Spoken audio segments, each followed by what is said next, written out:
We have a special guest with us today. It is James Morris. He is a writer and team columnist for the Jacksonville Jaguars. Going to talk to us today about how things are going with Jacksonville so far this year. How's it going today, James?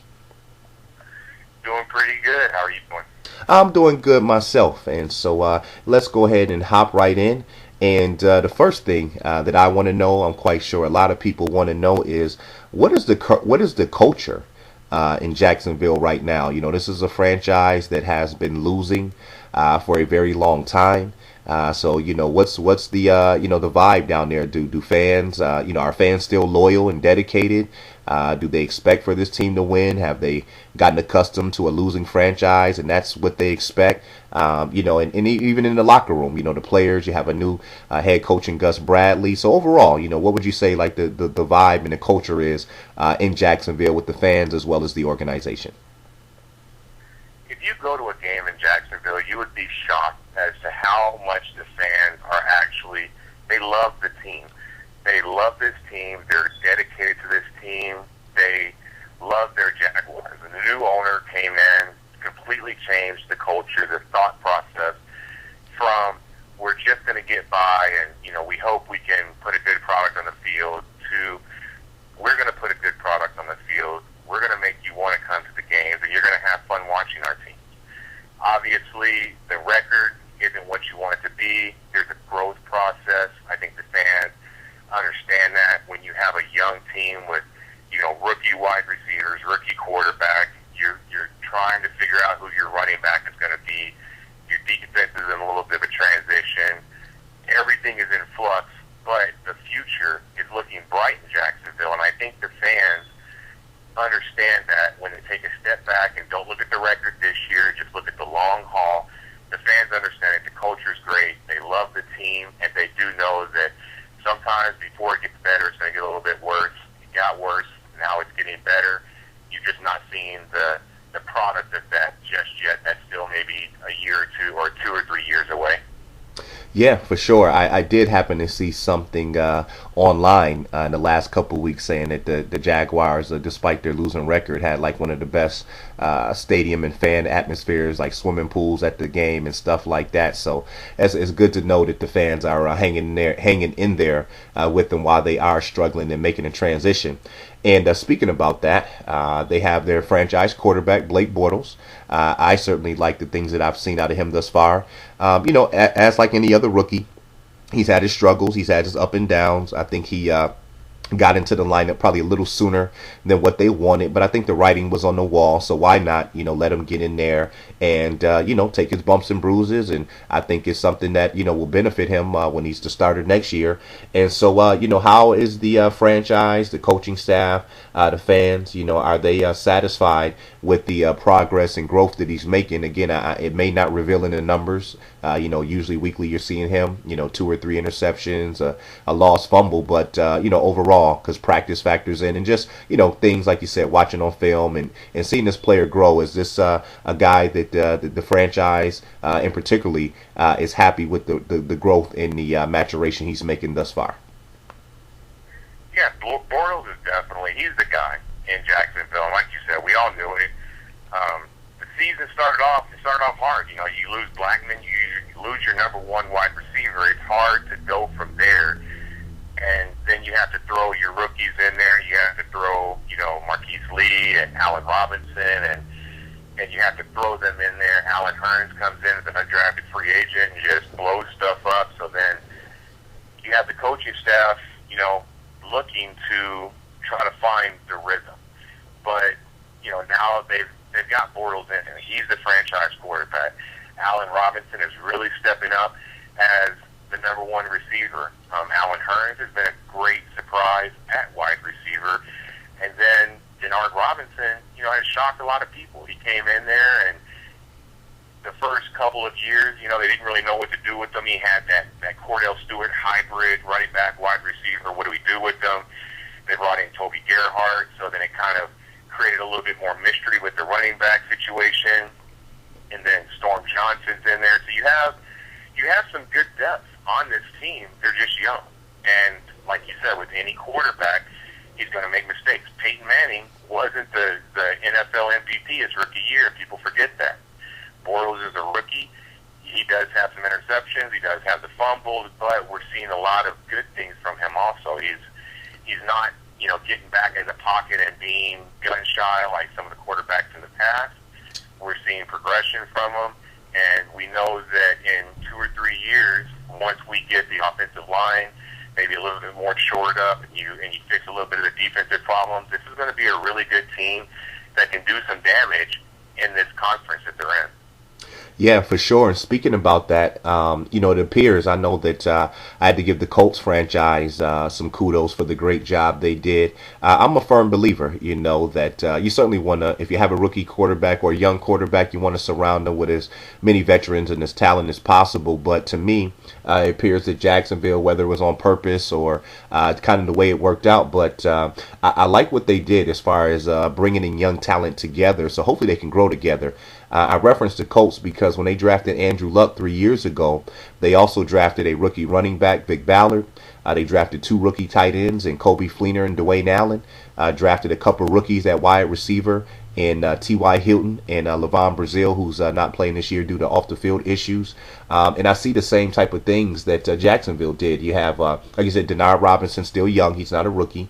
Ace Sanders, very young player. He's not a rookie either. But then you talked about Allen Robinson, Allen Hurns, Marquise Lee.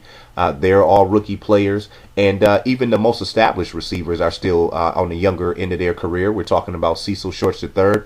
And then you mentioned, and if you want to expound on that a little bit when you're talking about these guys, but Justin Blackmon, here's a guy that I'm certainly hoping can get the off the field issues together because he showed a lot of ceiling and promises. Being one of the possibly one of the top 20, 25 wide receivers when he's been on the football field. Highly productive players. So yeah, talk about this young offense and their prospects of gelling together and developing some chemistry to like you said, maybe a couple years down the line be one of the better offenses in the AFC. Well, yeah, like when you think about when we were kids, and you played sports, and you had those group of kids in your neighborhood that always played football or baseball or basketball together. Once they reached, junior high school, they were some of the best tournament kids around, and nobody could beat them. That's the advantage of drafting young players as they get to mature with each other. They get to know the offense. They can spend time with each other. They get to know each other and what they're going to do, their mannerisms, their gestures. So it's a great thing. There's just a rocky start to it. Everybody has to mature. It's a growing process, but they're getting there. With Justin Blackmon, the part of the thing there is, can he figure it out? He had some QB problems, but like you said, he was still one of the more productive wide receivers in the NFL. Now you put him on the field with a productive quarterback who can get back there and get him the ball. The Jaguars can really have a deep wide receiver core. They can get Blackmon back, get him figured out, get his off-the-field issues solved, but that's going to be a question. Can he solve can he find the answer for those demons that he has? And then will the Jaguars welcome him back when he does come back? Too many times we've seen wide receivers have problems. They come back, and then the team cuts them loose, and then they go somewhere else, and now they've got their problems fixed. They start to shine. So I'm hoping that the Jaguars stick with him and just give him, all the help that he needs, and then he figures it out, and they can move on from there. Now, with the age of this team, it's a young team. So you have depth there. You have Denard Robinson. You got Storm Johnson. All the wide receivers we've already talked about. They got Clay Harbor at tight end. They've got a good team. It's just not yet. We're not there yet. It's going to be 2 years, 3 years down the road, and then we'll start to see the progress. The Titans, I don't really think are a huge threat to them in the division. The Texans are getting a little bit old, and they got some question marks. Their biggest problem is going to be the Colts with Andrew Luck, one of the top quarterbacks in the league. So that's always going to be tough. But I think they have the young talent on this team to really surprise some people in about 2 or 3 years. Yeah, I was going to ask you that, so I'm happy you addressed it. I was going to ask, how long, because I agree with you totally. I look at that division, I think that Houston's definitely a team just getting older. You know, you look at Andre Johnson, Arian Foster's approaching 30. The quarterbacks are up in age a little bit. You look on the defensive side of the football. Brian Cushing's starting to age. He's had a ton of injuries. Jonathan Joseph older. So did Daniel Manning's an older safety. So I agree. I think they're kind of aging and transitioning. And like you said, their stiffest competition is going to be the Colts. And I think they have the right recipe by bringing in a franchise quarterback. So definitely a couple years down the line, you certainly hope that things work out. And considering that, based off of what you've seen this year, what areas of immediate needs do the Jaguars need to address in the offseason when it comes to free agents? I know right now we don't know who those players will be and how the rest of the year is going to work out, but through free agency, through the draft, I know that Gus Bradley, their defense plays tough. If you look at what they did week 1 at Philadelphia, last couple weeks, Miami coming in there, Cleveland coming in there a couple weeks ago against Pittsburgh coming down there. So, I mean, their defense has played solid under head coach Gus Bradley. I think the offense is trying to catch up to speed. But, what do you see as the positions that Jacksonville would need to address in the offseason through free agency and the draft to put a more competitive product on the football field on a week-to-week basis? I think the offensive line is going to have to be addressed. You're going to have to be able to give Bortles some time back there. You're going to have to be able to give Denard Robinson or Storm Johnson or Toby Gerhardt or whoever they have running the ball. You're going to have to give them some lanes to run through. So the offensive line is going to have to be addressed. People may not know it, but they're actually going to have 25 sacks on the season, so they're getting a good rush on the defensive line. They're getting a good rush. They just got to, fix a little bit with the secondary, and, it's tweaks on the defense. I don't necessarily know that they need a total overhaul.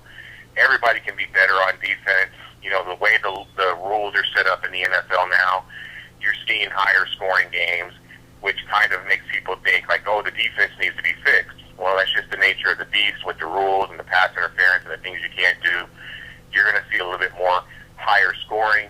We're not quite to Arena League level yet, but, we are seeing some higher scoring. But the defense has been pretty solid. I think the biggest thing that they need to do, though, is just work on the offensive line, give Bortles and Robinson some time in the backfield to make the plays, and then, just these young players to continue to progress. Hopefully don't lose anybody on the coaching staff, and we can just keep the whole unit together, and everybody can grow as one, both on the field and in the coaching booth.